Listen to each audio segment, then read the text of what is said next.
Everyone loves chocolate. Always puts a smile to my face. And in this series, we're following extreme chocolatiers as they prove anything's possible. The best piece of art I've ever seen. Extraordinary! Moulding chocolate into everything, from the weird and wonderful So now I'm technically a doctor.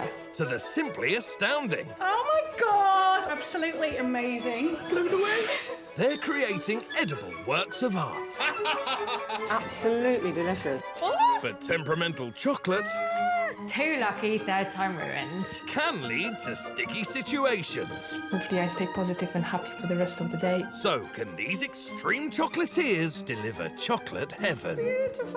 There's something really up. Today, a high-pressured commission for a celebrity designer. I am sculpting Laurence Llewelyn-Bowen. I am quite terrified. He can see quite clearly if something looks like himself or not.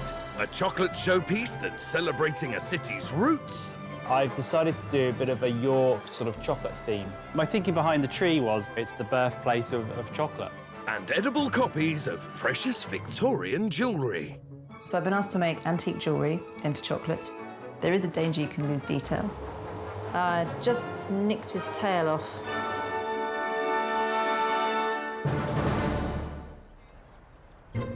In Cirencester is Aggie Dadan, chocolatier to the stars.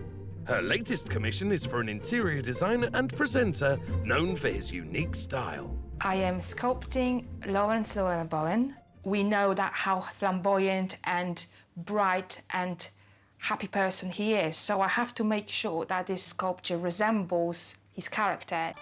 It's been commissioned by wife Jackie to celebrate Lawrence's return from working in Australia. If there's any opportunity to throw a bit of a party, open a bottle of fizz and generally celebrate life, that's what we do. And, you know, I said it would be quite fun if she could bring in something that's represented Australia. I am very excited. I have no doubt that Aggie's chocolate sculpture of Laurence will be flamboyant. There will be a chocolate frame behind him. I'm gonna make this very colourful, and because he's coming back from Australia, I'm adding a little koala, a little bugs, and lots of flowers because it's spring. Aggie's creating an almost life-size bust of Laurence cuddling a koala. The foundation will be made from chocolate sponge. The features carved from modelling chocolate, then hand-painted in edible paint. But sculpting Lawrence's distinct features will be tricky. The whole structure is a massive challenge. Just to capture his likeness, his floaty hair and his facial hair is going to be really tricky. Aggie starts by carving out the shape using a foundation of chocolate sponge held together with caramel ganache. I'm building Lawrence's head now. It's not gonna look quite a lot like Laurence yet. I'm gonna go and cut some eye shapes and nose, so I know later on when I cover it in chocolate where it all goes. Ta-da! The rough outline is covered in dark chocolate to hold the structure together. I'm ready to start with the facial features. I've got my chocolate clay here. I'm playing with it. I don't want it to set. I need to keep it quite soft to sculpt it. When that is set nicely, I will start carving and finally we'll start looking like Laurence, hopefully. This sculpture could be Aggie's toughest chocolate challenge yet. In Halstead in Essex is chocolatier Sarah Hardy, known for her highly realistic creations. Today she's got a very sparkly commission. So I've been asked to make antique jewellery into chocolates for an auction house.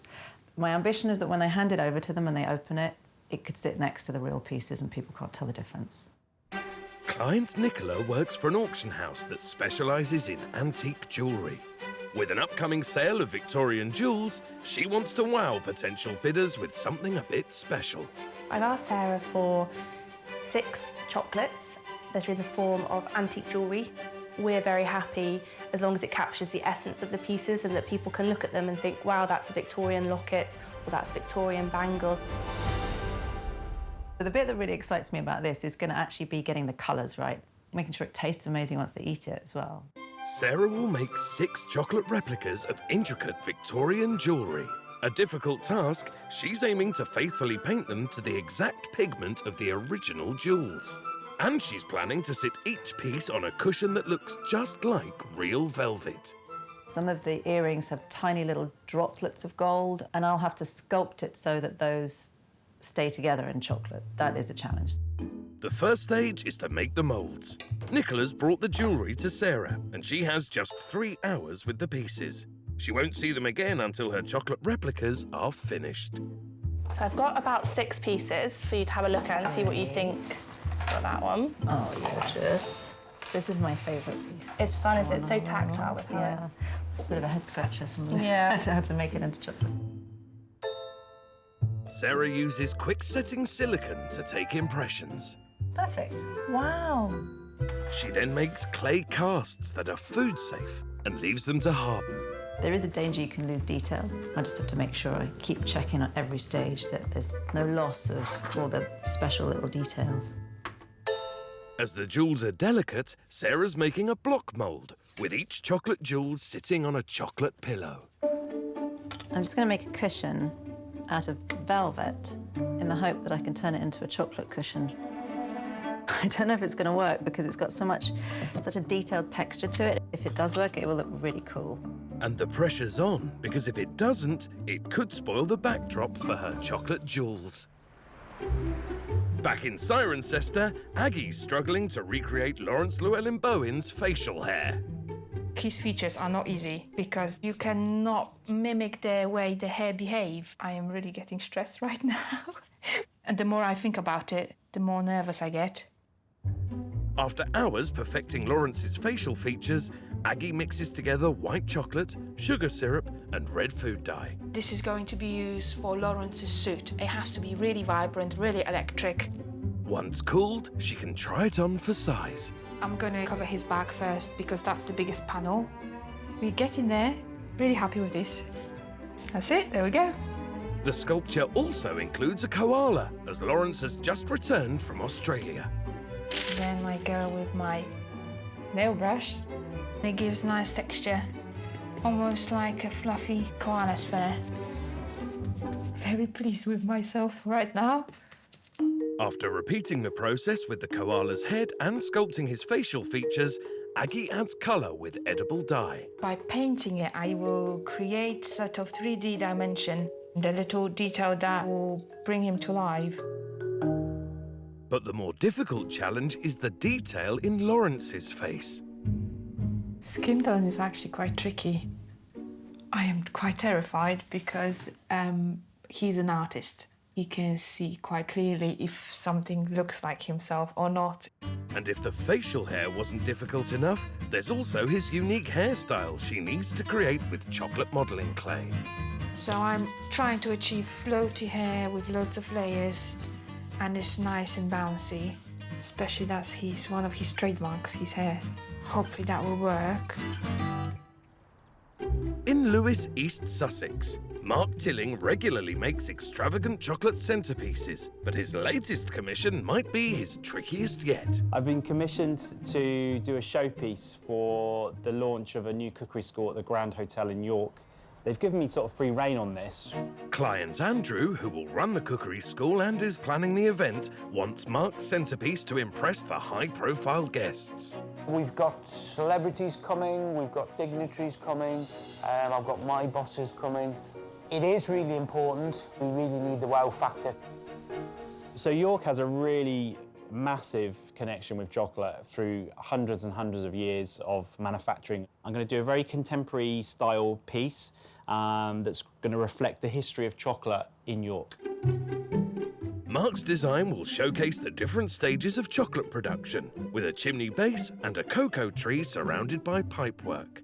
Towering 4 feet high, it'll be tricky to make all the elements work together. I think this one is particularly challenging because it's so fragile. If I don't get this right, then, you know, it's not good for my reputation. Mark starts by melting 3 kilos of dark chocolate to create the brickwork stand. Some people, when they're doing bricks, they'll just get a solid piece of chocolate and they'll just carve the indentations of the bricks. Well, I like to actually make it myself. I just think it makes it a little bit more realistic. All I'm going to do is use a brush with a little bit of chocolate and, like, stipple it. So we almost get that sort of, like, rough surface. Next, he mixes cocoa butter and edible paint to get the exact colour he wants. For this look, it's good to go for that more industrial style, because that's the theme of the showpiece. I think I built a barbecue once and did a wall like this. With the brickwork looking tidy, he can start on the chocolate factory pipework by making his gelatine mould. With this gelatine mix, you could literally mould absolutely anything. In total, I have about 20 different corner pipes. We've got some sort of junctions with taps on as well. After setting in the fridge for 2 hours, the mould is ready. Good. Perfect. Very happy with this. And now we can flood it with some chocolate. He's using white chocolate mixed with red food dye for this wheel. And after setting... Yeah. That looks good. Pretty realistic. But he's still got another 15 more pipe parts to make. In Cirencester, Aggie's working on her 3D painting of Laurence Llewelyn-Bowen. The frame just needs some flowers and insects made from white chocolate mixed with bright edible food dye. I'm going to cut some petals in, and hopefully they look like a nice closed tulips. The frame looking pretty good. I'm really happy with this. It's the day of Laurence's surprise party, and it's only a short journey, but not a very comfortable one.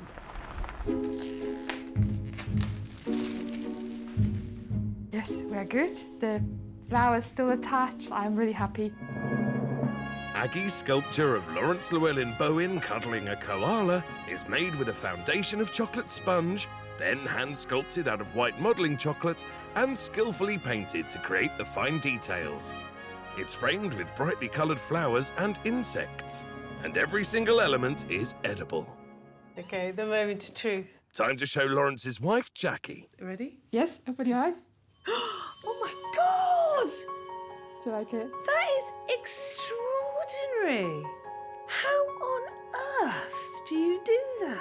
Thank you. It's uncanny.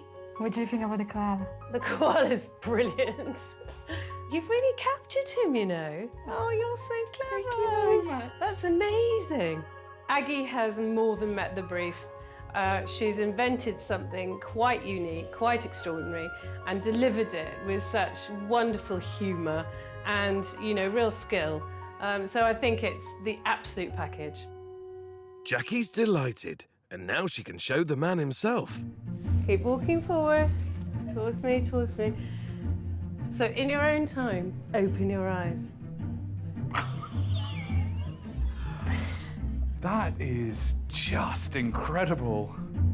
I'm absolutely delighted with that. Thank you so much. I mean, you know, if you'd actually told me that this is what 30 years of marriage would bring, it would have been nice to know that there was something to look forward to. Laurence's reaction was amazing. I could not wish for better. Here we go. Let's see if it tastes as good as it looks.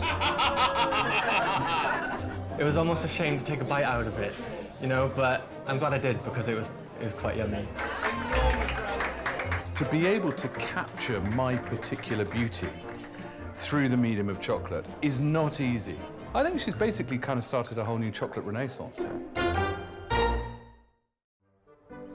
In Halstead, Sarah's making chocolate replica Victorian jewellery for an auction house sale of the real jewels.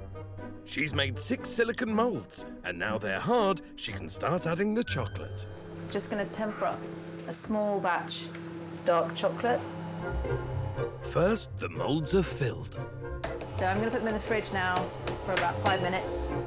And now it's the moment of truth.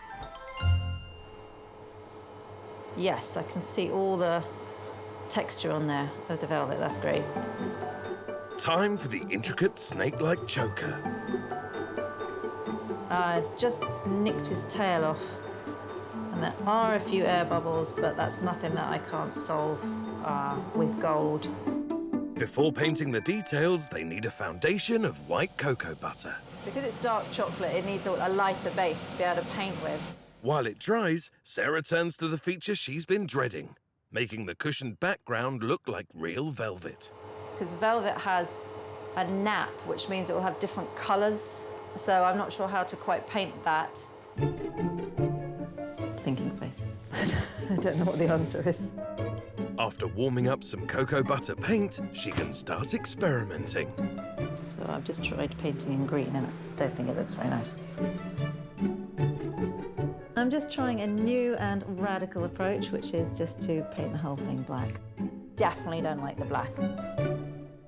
Several attempts later, Sarah finally finds the perfect combination. So I've painted blue going one direction and green going another direction across the texture of the fabric. Happy with the velvet look, she now finds the correct shade of gold paint and blends the exact colours of stones for the jewels. But the pressure's on to make them look identical to the real thing. Some projects just take a lot longer than you think.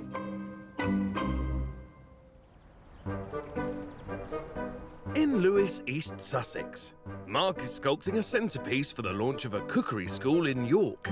His next job is fitting all the fiddly chocolate pipework together. They're going to go round the top of our brickwork. It's really important that we get the right size so it all fits in one square. If it's not, it's going to be very wonky.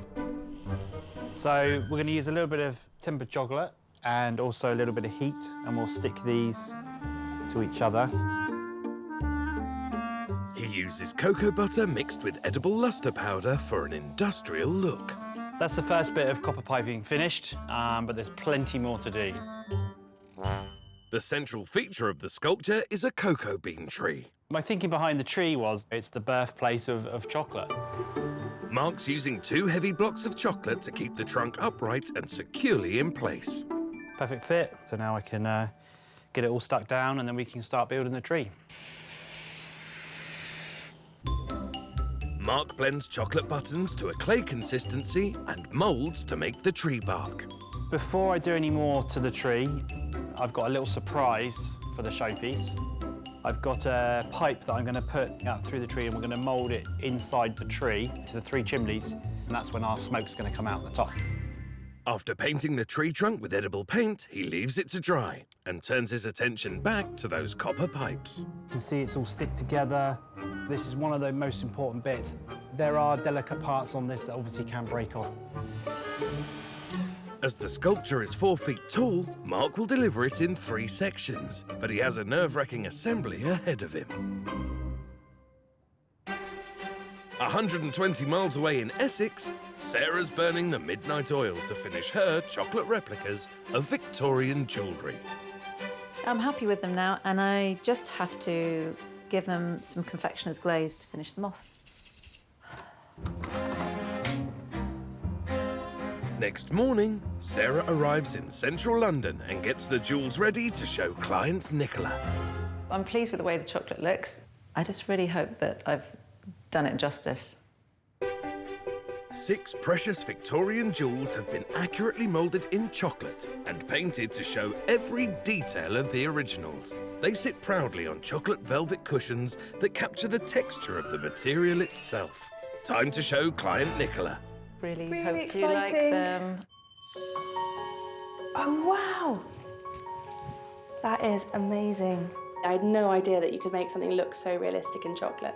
But even with the little velvety backing. Yeah, the velvet was actually quite a technical Really? challenge. Really pleased you like it. It's brilliant, Sarah. They look great. Sarah's made an extra jewel so Nicola can have a taste. Delicious. You're really, right. really good. Absolutely delicious. Nicola's reaction was really good. Yeah, she's really happy, and that makes me happy. The pieces that we've looked at are going to auction today, and hopefully they sell, and then we'll have the chocolate jewellery on view as well. 700 is the opening bid. The bidders are gathering, and the replica chocolates are taking pride of place while the real jewels go under the hammer.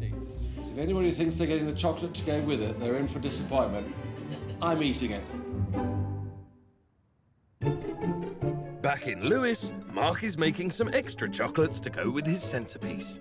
This is ruby chocolate. It's all coming naturally from the ruby cocoa beans. It's nothing like milk, it's nothing like white chocolate. It's very much in between.